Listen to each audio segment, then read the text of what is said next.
जब पूरी दुनिया ने उसका साथ छोड़ दिया, तब खुद महादेव उसके सामने आ गए।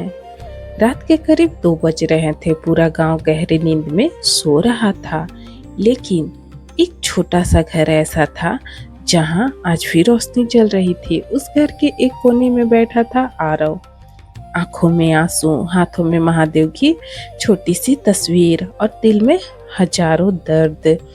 आरव धीरे से बोला, महादेव, सब कुछ छीन गया मुझसे। अगर आप सच में हो तो बस एक बार मेरी सुन लो। इतना कहकर वो फुट कर रो पड़ा। आरव कभी बहुत खुश इंसान हुआ करता था। छोटी सी नौकरी, प्यारा परिवार और हर सुबह हर हर महादेव बोलकर दिन की शुरुआत करता था। लेकिन वक्त ने अचानक करवट ली।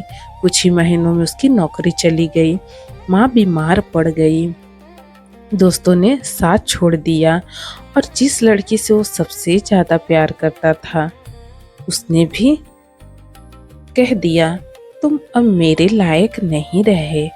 उस दिन पहली बार आरव को लगा कि शायद अब उसकी जिंदगी खत्म हो चुकी है। धीरे धीरे उसने लोगों से मिलना छोड़ दिया, मंदिर जाना छोड़ दिया और महादेव जी का नाम लेना भी छोड़ दिया। लेकिन उसकी माँ हर रात उससे बस एक बात कहती थी, बेटा, जब पूरी दुनिया साथ छोड़ देती है ना, तब महादेव वहीं से साथ शुरू करते हैं। आरव बस हल्की सी मुस्कान दे देता, लेकिन अंदर से वो पूरी तरह टूट चुका था।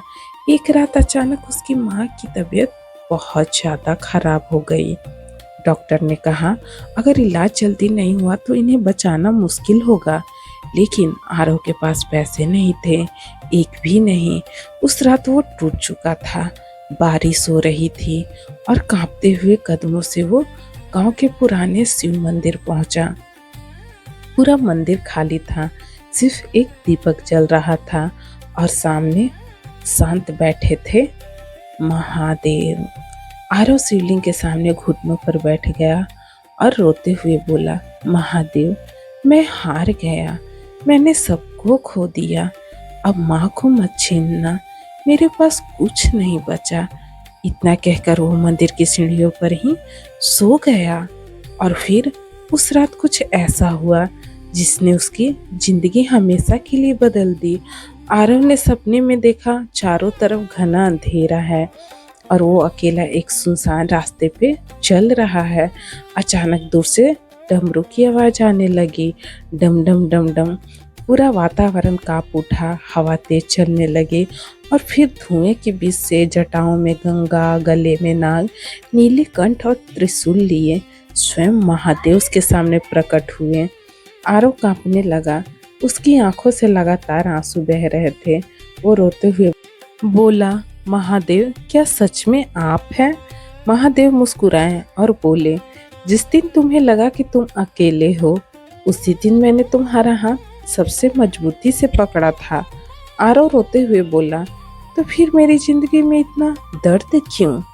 महादेव बोले, क्योंकि सोना आग में ही तपकर कुंदन बनता है और मेरा भक्त दर्द से गुजर कर ही मजबूत बनता है।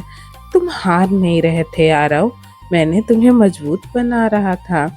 आरव की आंखों से आंसू रुक ही नहीं रहे थे। महादेव आगे बोले, याद रखो, जब इंसान के पास कुछ नहीं बचता, तब उसके पास मैं बचता हूँ और जिस इंसान के पास मैं हूँ उसे दुनिया की कोई ताकत हरा नहीं सकती। इतना कहकर महादेव उसके सिर पर हाथ रख दिए और अचानक आरव की आंखें खुल गई। सुबह हो चुकी थी। मंदिर में सूरज की पहली किरण पड़ रही थी, लेकिन इस बार कुछ अलग था। आरव के चेहरे पे डर नहीं था, आंखों में उम्मीद थी। वो तुरंत घर पहुंचा। तभी उसके फोन पर एक कॉल आया। हेलो, क्या आप आरव बोल रहे हैं? आपका इंटरव्यू सिलेक्ट हो गया है, आप कल से ज्वाइन कर सकते हैं। आरव कुछ सेकंड तक चुप रहा, फिर उसकी आंखों से आंसू बहने लगे। उसने आसमान की तरफ देखा और हाथ जोड़कर बस इतना कहा, हर हर महादेव। कुछ महीनों बाद उसकी माँ पूरी तरह ठीक हो गई। आरव की जिंदगी फिर से खुशियों से भर गई। लेकिन अब वो पहले वाला आरव नहीं था। अब उसे समझ आ चुका था कि महादेव कभी अपने भक्त की परीक्षा बिना कारण नहीं लेते। और महादेव देर जरूर करते हैं लेकिन कभी साथ नहीं छोड़ते। अगर आज जिंदगी आपको तोड़ रही है तो याद रखना, महादेव आपको खत्म नहीं कर रहे हैं, मजबूत बना रहे हैं। और जब पूरी दुनिया साथ छोड़ देती है तब महादेव खुद आपके साथ खड़े हो जाते हैं। बस महादेव पे भरोसा रखिए, अपने पे भरोसा रखिए और अपने कर्म करते जाइए। महादेव कहते हैं जो खुद पे भरोसा रखता है और अपने कर्म करता है वो अपनी किस्मत की कहानी खुद लिखता है। भरोसा है महादेव पे, भरोसा करते हैं महादेव पे, तो दिल से बोलिएगा और कमेंट में लिखिएगा हर हर महादेव। मिलती हूँ अगली इसी तरह मोटिवेशनल कहानी।